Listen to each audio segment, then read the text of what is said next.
He wrote me in gently. I was ironing first, so which is super satisfying because you put the fabric on there and it's kind of loose, and then you iron it. And he's a nice boyfriend because he would do all the work, like put the fabric on. Then he goes, and now you can iron, because the iron is so satisfying because it like shrinks it all up and it looks really good. And I'm like, okay. It does what? It shrinks it all up and it looks really good.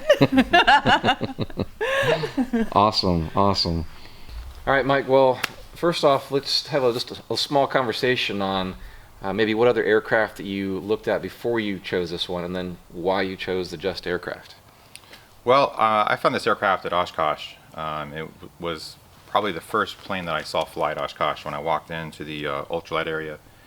And the ultralight field was flying off the ultralight field at the time. Yeah. And I have a farm in Tennessee, so I was looking for something that could take off and land at my property there. And I was kind of there with kind of an ultralight focus, thinking maybe I need something that, you know, that small. And I saw these planes take off, and they were like on the same field. They were doing this. They were on the same field, and they were out flying the ultralights. And so that kind of got my interest. And I met the Just Aircraft guys and did a test flight with Harrison Smith. And I knew this was the plane for me. What way to pivot, right? From ultralight to a two-seat experimental, high-performing STOL aircraft. Yeah. I was kind of down between this and a RANS. I was looking at the RANS S21 that they had down there. Awesome, another beautiful plane. It's a great plane, and I went and flew that with Randy. But this just seemed to fit the kind of flying that I wanted to do. You know, I have a lot of steep terrain and hills. And being able to just set this down. I mean, I look at my farm and I think there's a runway, and there's a runway, and there's a runway there, and this is the kind of plane that can land in those places. And what is the square footage or the length of runway you have at your home? Well, probably the main runway that I would use is about 700 feet. Okay. But there's a lot of hillsides and hilltops on the farm that are 400 or 500 feet that this plane can handle no problem. Sure. Awesome. Well, give us a quick tour of what you've done here so far. We are in Fairplay, South Carolina at STOL Aircraft. Yeah. He's doing the Builder Assist program. Well, actually, let's talk about that for a second. Sure. So what else happened at Oshkosh that year when you landed on this plane and you met Chris that stole it? Hey, before we get too deep into this, let me thank our sponsors that make all of this possible. Great companies like Airworx, ACME AERO, Airtech Coatings, Kitplane Parts, STOL Creek Aviation, the Land Sport Aviation Showcase, Edge Performance. So take a moment after this video to say hello to all of them, and remember to check out the affiliate links in the description below. And remember, just build it. Let's get back to it. So I met Chris, and the whole home build thing and building my own plane was kind of like, there's no way.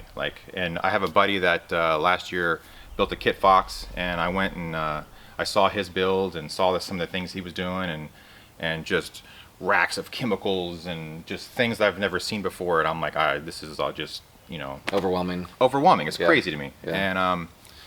And so I never considered that I would do something like that. And but seeing how his process went and how rewarding it was for him to build his plane and fly it, and I met Chris down in Oshkosh, and he was explaining that he had just moved here and was building this new 60 by 60 awesome hangar. Awesome hangar. And he has all the tools and the know-how, and so it just seemed like the right fit for me to come here and build with Chris.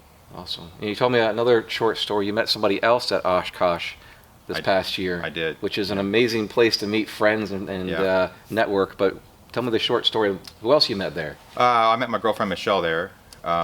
We both fly paramotors, and we met going out to a paramotor function there at Oshkosh, right outside the grounds of the airport. And she lives in Atlanta, and she trained with the same paramotor instructor that I trained with, and she paraglides and trained with the same people that actually teach on my farm paragliding.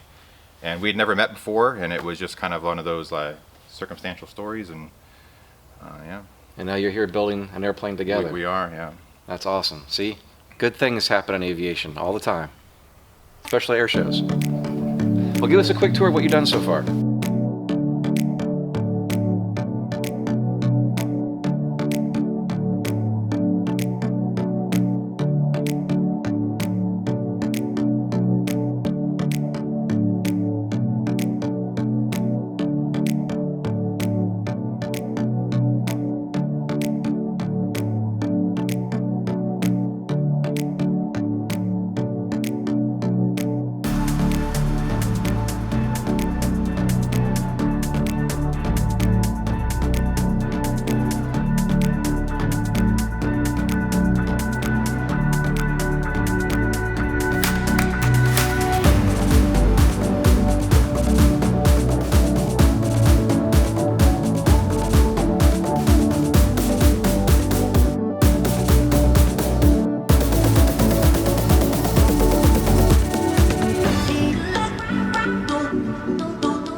Whoa, whoa, whoa, whoa, whoa, whoa! 2x4. That was 2x4. Sure. So these are the stage 2 wings, which basically means that the wings they're probably 80% assembled as far as the rib structure and the spars. The factory they'll assemble most of the wings, or they'll assemble most of the wing, and they will fit it to the airframe and make sure all the angles are right.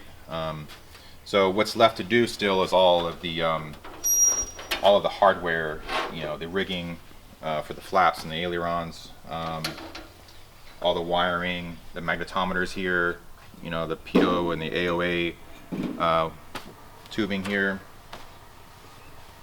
and there's also the trailing edge skins have to be done on a stage 2 wing. Okay. But it saves a good bit of time. I've enjoyed the process of building. It's I'm kind of the average Joe as far as being handy, and I'm not like a particularly mechanical person. I don't have a whole range of tools, so coming here and having the resources of the build assist here, he has a tool for everything, and I'll come to him with a question and he goes, oh, well, use this tool, and it's a specialized tool for building an aircraft part. So introduce your partner in the build here. Yeah, so this is Michelle. Michelle and I met at Oshkosh, and she's been here ever since this COVID thing started, helping me build the plane. And we've been doing a lot of covering together. It's been cool because I can kind of do one flap and she can do the other, or one aileron and she can do the other. And is that yours? Yeah. So what have you thought of the process so far, Michelle? Well, I grew up in flying, and did you? So I'm a pilot for Delta, so okay. That whole, working on your own airplane, and he's done modifications like to the trim tab and put skins on the horizontals, things I'm like, I can't believe you're like modifying it, but it's experimental and you can do that. I would have it started with the paramotors though, working on it, paramotors, that kind of got me where I thought, okay, I can work on this and still fly it, but and both of you are paramotor pilots? Mm-hmm. Yes. Wow. Our paramotors right here. Right. Okay.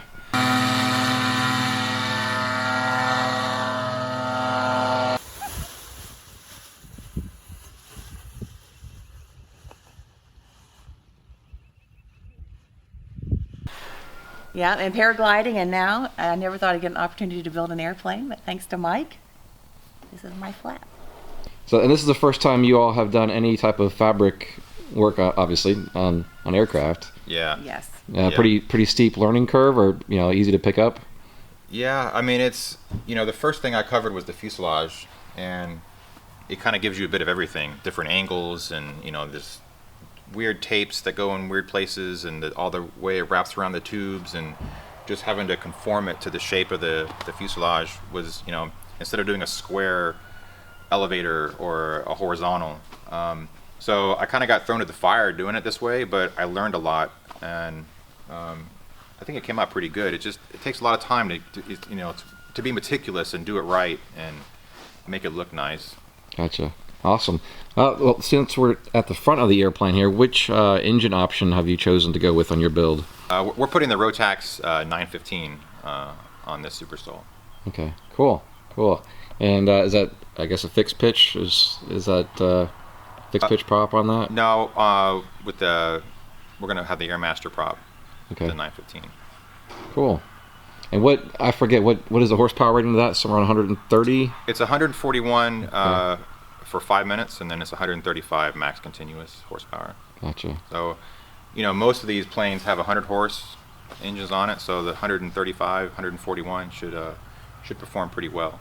Yeah, it doesn't sound like a lot on paper, but on a small aircraft, another bump in 30, 35 horsepower is huge. Yeah, it is. The only issue that we've run into is having to manage the weight and balance and keeping the CG in spec, because it is 40 pounds heavier than like a 914. So we've done some modifications, moving some things to the back, a little bit larger battery, much further aft, to try to mitigate these CG issues.